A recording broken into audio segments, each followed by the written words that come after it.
പിള്ളേരില്ലടാ ആ ഒരു ചിന്ത.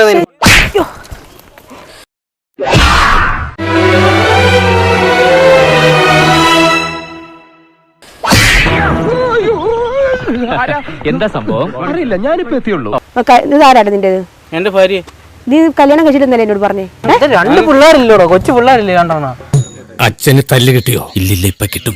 ഒന്ന് മൂപ്പിച്ചു കൊടുത്തേക്കാം. എനിക്ക് കേൾക്കും വേണ്ട, ഒന്നും വേണ്ട. പിള്ളേരില്ലോടാ ആ ഒരു ചിന്ത.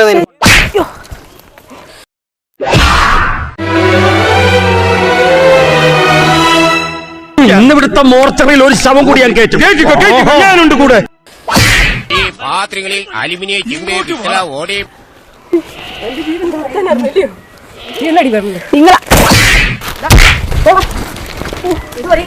ഇനി ഒരു നിമിഷം ഞാൻ ഈ വീട്ടിൽ നിൽക്കില്ല.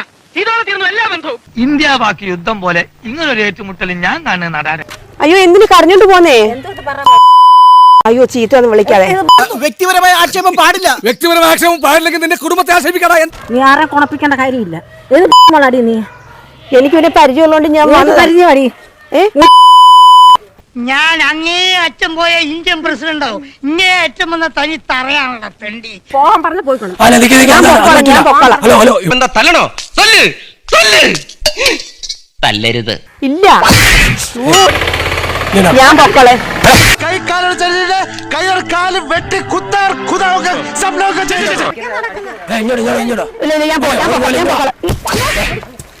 എന്തായി? സംഗതി കുളമായി. എവിടെ കിട്ടിയേ? അതൊന്നും കാണിച്ചു കൊടുത്തേ. അത് ഓർമ്മയില്ലാന്നോ? അപ്പൊ ഇടയ്ക്കിടയ്ക്ക് കിട്ടുന്നുണ്ടല്ലേ? നീ അടിച്ചതിന് പ്രതികാരം ഞാൻ ചെയ്യും. തല്ല് കൊണ്ട പാരമ്പര്യം എനിക്കുള്ളൂ. അത് താനായിട്ട് തിരുത്തരുത്. ഗുണ്ട തല്ലുന്നതിനൊക്കെ ഒരു അതിലുണ്ട്. ഇതല്ല പഞ്ചായത്ത് പട്ടികൾക്ക് എല്ലാം കഷണം കിട്ടിയമാതിരി ഒരുമിച്ചല്ല കടിച്ചു പറിക്കണത്.